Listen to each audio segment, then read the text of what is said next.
Sir, हमने लंबी चर्चा जरा कर ली, हमारे जो संवाददाता थे उनसे अपडेट ले लिया, लेकिन मैं ये सोच रहा हूँ 2025 में जहाँ पर यानी कि प्रशांत किशोर की पार्टी को महज 5% वोट मिला था बांकीपुर से और भाजपा को 60% से ज़्यादा, वहाँ पर इस वक्त अगर पीके आगे चल रहे हैं, ये कैसे है? किसका वोट काट रहे हैं? इसके एक दो कारण है। एक तो नीतीश ने खुद ही बता दिया कि ये बाई इलेक्शन है, तो जो आम चुनाव में एक रुझान होता है, एक हवा चलती है और सरकार बनाने के लिए लोग वोट करते हैं, वो इसमें नहीं, वो फैक्टर इसमें नहीं होता है। और जब 200 से ज़्यादा सीटें हैं एनडीए के पास, तो उनके भी समर्थकों को था कि अब इतना बड़ा बहुमत है, सरकार की सेहत पर कोई असर नहीं पड़ना है। तो एक कारण तो यह है। दूसरा कारण यह है कि स्वयं प्रशांत किशोर चुनाव लड़ रहे हैं। इससे अपने आप में चुनाव की दिशा और चुनाव की दशा दोनों बदल गई।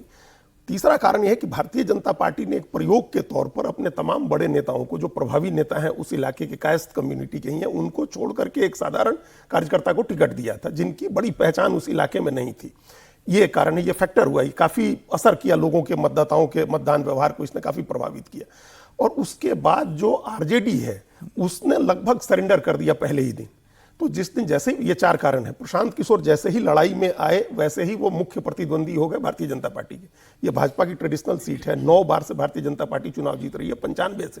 पहले 4 बार नवीन किशोर सिन्हा जीते, उसके बाद उनके पुत्र नितिन नवीन चुनाव जीते, तो 9 बार से भाजपा चुनाव जीत रही है और हर चुनाव के साथ जीत का अंतर बढ़ता गया है। इसके बावजूद इस बार अगर भारतीय जनता पार्टी को चैलेंज है, प्रशांत किशोर बराबर की टक्कर दे रहे हैं और अभी आगे चल रहे हैं 2 राउंड के बाद, तो उसके यही 4 फैक्टर है। आरजेडी एकदम डिस्टेंट थर्ड चल रही है। तो ये एक तो प्रशांत किशोर अपने आप अपोजिशन का स्पेस ले रहे हैं। बिहार में भारतीय जनता पार्टी को कौन चैलेंज दे रहा है? आरजेडी नहीं चैलेंज दे रही, प्रशांत किशोर अपोजिशन का स्पेस ले रहे हैं। अगर वो चुनाव जीत जाते हैं तो ये जितना बड़ा चैलेंज बीजेपी आरजेडी के लिए होगा, उससे बड़ा चैलेंज बीजेपी जेडीयू के लिए होगा, उससे बड़ा चैलेंज आरजेडी के लिए होगा कि आप अपनी पोजीशन, जो अपोजिशन का स्पेस है आपका 38% वोट के साथ, वो चैलेंज हो जाएगा प्रशांत किशोर के अगर चुनाव जीतते हैं तो। ये पहले चर्चा थी, अभी तो आगे चल रहे हैं, इसलिए अब हम लोग हार जीत की नहीं कहें, सिर्फ हार की बात। लेकिन जब ये भी था कि अगर वो हार करके भी दूसरे नंबर पर रहते हैं, तब भी ये आरजेडी के लिए बहुत चैलेंज होगा और बीजेपी के लिए भी चैलेंज होगा, क्योंकि उन्होंने बीजेपी के कोर वोट में जो फॉरवर्ड है उनका, जो यूथ है, जो महिलाएं हैं, उन सब में सेंध लगाई है प्रशांत किशोर। तो आप कह रहे हैं कि एक बहुत बड़ी, आप कह सकते हैं कि खतरे की घंटी है। ब्रेक पर जाएं उससे पहले राहुल जी आपसे एक छोटा सा रिएक्शन ले लेते हैं कि जैसा कि अजीत जी ने बताया और नीतीश ने बताया कि जो सवर्ण वोट है उसमें सेंधमारी हो रही है, लेकिन उसके साथ तो जो कोर वोट है आरजेडी का, जो यादव प्लस मुस्लिम, उसमें भी सेंधमारी हो रही है। तो प्रशांत किशोर बिल्कुल डिफरेंट तरह की पॉलिटिक्स जो है वो बिहार में कर रहे हैं, तो नेचुरल है। एक तो बात ये है कि जैसा कि अभी बोला गया कि अगर वैश्य वोट, जो यहाँ पे सबसे महत्वपूर्ण वोट है और बीजेपी के साथ रहा है, अगर वो वोट टूटता है तो ये अपने आप में बड़ी बात होगी। क्या जो अगड़ी जातियाँ हैं उनका कहीं ना कहीं बीजेपी से जो मोह है वो टूट रहा है, एक ऑल्टरनेटिव के तौर पे। हाँ, क्या मोह टूट रहा है?